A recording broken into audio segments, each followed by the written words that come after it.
En ce temps-là, Jésus déclara : « Mes brebis écoutent ma voix. Moi, je les connais et elles me suivent. Je leur donne la vie éternelle. Jamais elles ne périront et personne ne les arrachera de ma main. Mon Père qui me les a donnés est plus grand que tout, et personne ne peut les arracher de la main du Père. Le Père et moi, nous sommes un. » Acclamons la parole de Dieu.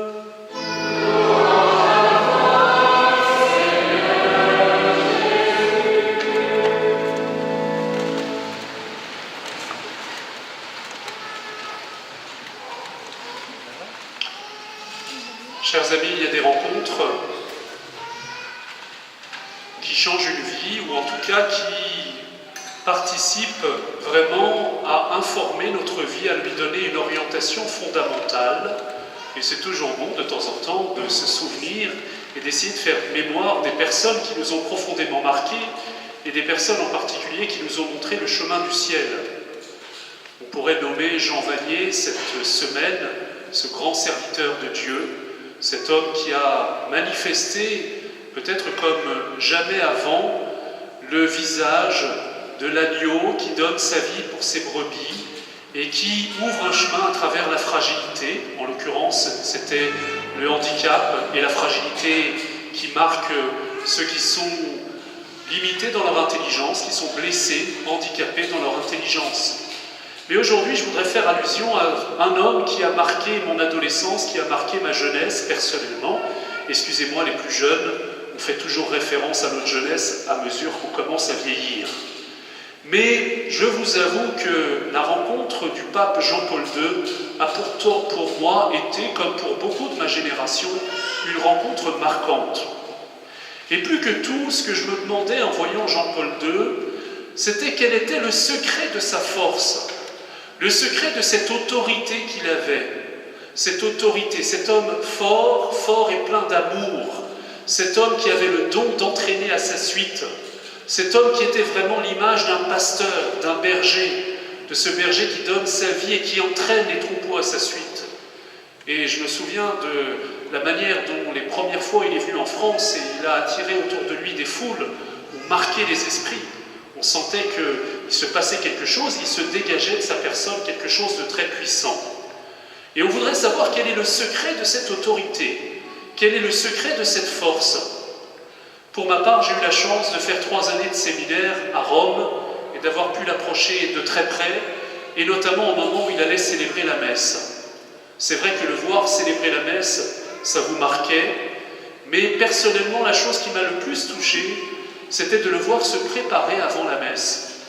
Comme le pape François, il célébrait la messe privée dans sa petite chapelle le matin. Le pape Jean-Paul II était en général dans sa chapelle dès 5 heures du matin jusqu'à 7 heures. Souvent, il avait passé la nuit entière dans la prière. Et lorsqu'on entrait, il fallait faire silence parce qu'il était déjà là dans la prière. Il était plongé dans sa prière, à genoux. Et on avait l'impression que le monde pourrait s'écrouler. Rien ne pourrait interrompre ce moment d'intimité entre le cœur de ce berger et le cœur de celui qui le guidait. Et à un moment, délicatement, son cérémoniaire venait lui taper sur l'épaule pour lui dire de se lever. Et ce qui est très étonnant, c'est que le pape, figurez-vous, est le seul prêtre au monde qui ne s'habille pas lui-même. C'est une tradition assez ancienne. Lorsqu'il était à genoux devant l'autel, eh bien, il se levait tout simplement, il montait à l'autel et il étendait les bras. Je crois que le pape François fait de même. Il étendait les bras pour se laisser habiller par son cérémoniaire. Ne voyez pas là un espèce de relent d'une église triomphaliste et d'un homme qui aimait à se faire servir. C'est bien l'inverse. Cet homme se laissait habiller et tout particulièrement il se laissait ceindre du cordon que les prêtres mettent sur leur robe, qui symbolise l'obéissance et la consécration dans la chasteté de tout leur être. L'obéissance parce qu'ils sont rattachés à un autre. L'obéissance parce que ce n'est pas eux qui guident la prière. Ce n'est pas eux qui guident le peuple. C'est eux qui doivent se laisser guider par notre pasteur, notre berger, notre Seigneur. Et c'est dans la mesure où ils sont obéissants à celui-là qu'ils peuvent entraîner les autres dans leur obéissance. Et c'est vrai que l'image était très forte parce que on voyait que cet homme était plein de docilité et il allait se laisser conduire. Et en le voyant célébrer les saints mystères, on se disait que s'il était aussi fort, c'est qu'en fait, derrière cette force, il y avait une douceur infinie, une docilité, une obéissance. En réalité, pour être berger, pour être pasteur, il devait d'abord être l'agneau qui se laissait conduire par son maître. Vous avez entendu dans le livre de l'Apocalypse ce paradoxe que c'est l'agneau immolé pour le salut du monde, Jésus, qui devient le pasteur, celui qui guide les autres. C'est dans la mesure où je suis l'agneau qui se laisse conduire, dans la mesure où je suis dans cette docilité pleine d'amour, qu'une autorité m'est donnée qui a sa source dans l'amour. Voilà le mystère de toute autorité. Voilà le mystère de toute autorité donnée dans l'Église et de manière générale. Quelqu'un qui a de l'autorité, c'est-à-dire quelqu'un à qui Dieu a demandé de guider les autres, son autorité n'est légitime que dans la mesure où il est le premier fidèle de la religion qu'il prêche. Il est le premier à se soumettre à cette autorité qu'il symbolise pour les autres. Et ce qui était indubitable en voyant Jean-Paul II, c'est que cet homme était entièrement soumis à ce Seigneur qui nous désignait. Sinon, ça n'est pas de l'autorité, c'est de l'abus de pouvoir. Le gourou, c'est celui qui attire à lui. Le gourou, c'est celui qui prétend être le guide. Le gourou, c'est celui qui va essayer d'exercer une emprise sur notre vie. Eh bien, moi, je n'obéis à une personne que quand je sais à qui cette personne obéit. Et je n'obéirai à une personne que si cette personne est soumise, elle aussi, à cet agneau, Jésus-Christ, qui est l'agneau qui se soumet à la volonté du Père. Voilà le mystère, voilà le secret de toute autorité, de toute influence que nous pouvons avoir les uns sur les autres, et peut-être le fondement le plus profond de l'autorité dans l'Église. Ce dimanche est le dimanche du bon pasteur. Qu'est-ce que ça veut dire? C'est que nous regardons Jésus comme berger de ses brebis. Nous contemplons Jésus, le bon berger, parce qu'il est d'abord l'agneau que nous avons vu pendant la Semaine Sainte entrer humblement dans le chemin de la Passion et plonger dans la mort pour nous ressusciter. Il a pris sur lui le fardeau de l'humanité, il s'y est soumis, et au début de son ministère public, il a eu ce geste prophétique lorsqu'il est allé au Jourdain et que Jean-Baptiste s'étonnait que cet homme qui était le Messie veuille recevoir le baptême qui était destiné aux pécheurs. Il lui dit « Laisse faire, c'est ainsi que tout doit se faire ». Et il s'est plongé le premier. Il s'est plongé le premier pour entraîner les autres à sa suite. Le bon berger est l'agneau. Il est l'agneau pour être le bon berger. Ne séparons jamais ce que Dieu a uni. Contemplons en Jésus cette douceur, cette humilité, cette soumission, et du coup cette autorité pleine de force qu'il a de nous entraîner, cette capacité qu'il a de nous entraîner à sa suite.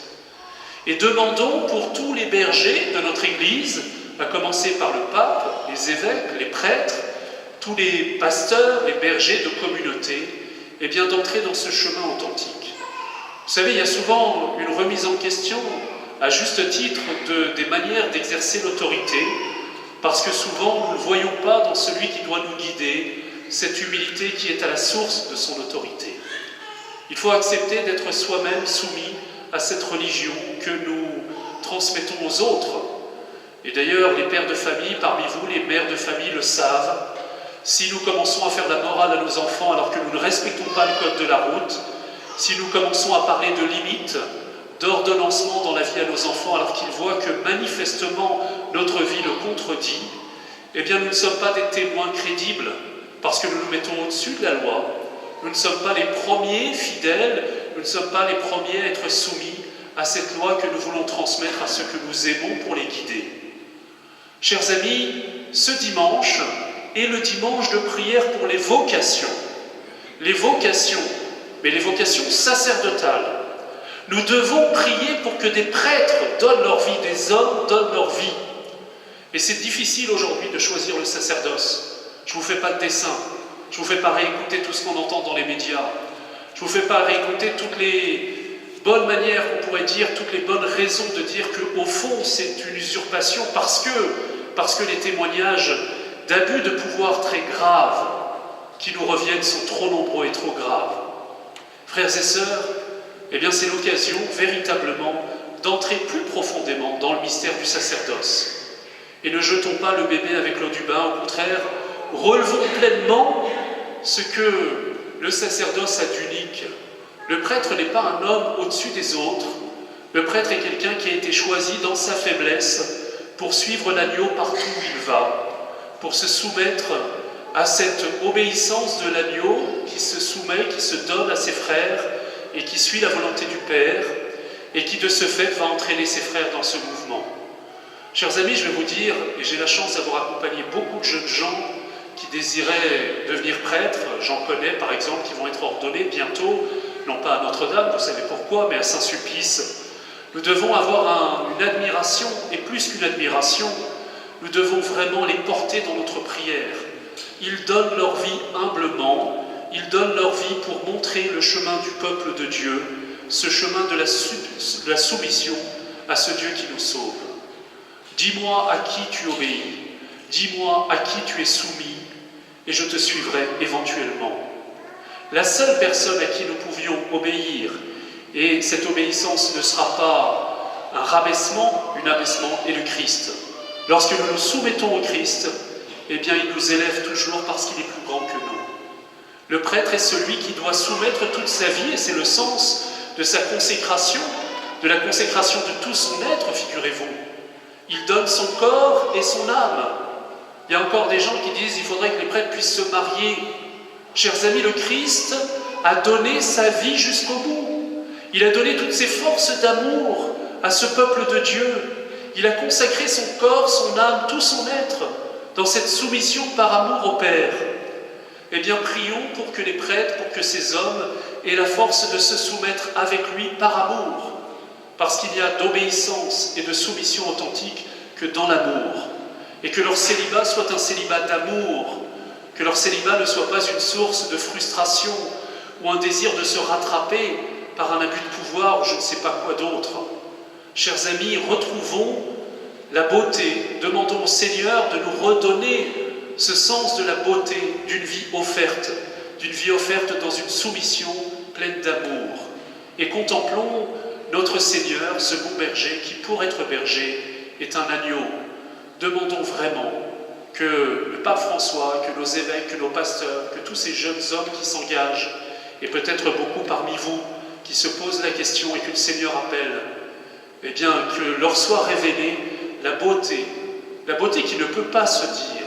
Elle est tellement grande, à certains moments, je peux vous le dire, comme prêtre, on a le cœur trop étroit pour tant de joie, pour tant de grâce, et parfois pour tant d'épreuves, avouons-le, et bien que cette beauté soit révélée et qu'enfin le chemin du ciel puisse nous être montré. La dernière image sur laquelle je voudrais rester, c'est cette image pleine d'humilité et d'audace que nous a donnée le patron de tous les curés de l'univers, le saint curé d'Ars, vous savez, Saint Jean-Marie Vianney, cet homme dont on disait qu'il avait peu de capacités humaines et intellectuelles.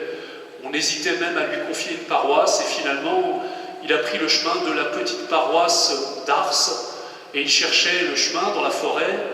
Il avait les pieds dans la boue et il rencontre un enfant.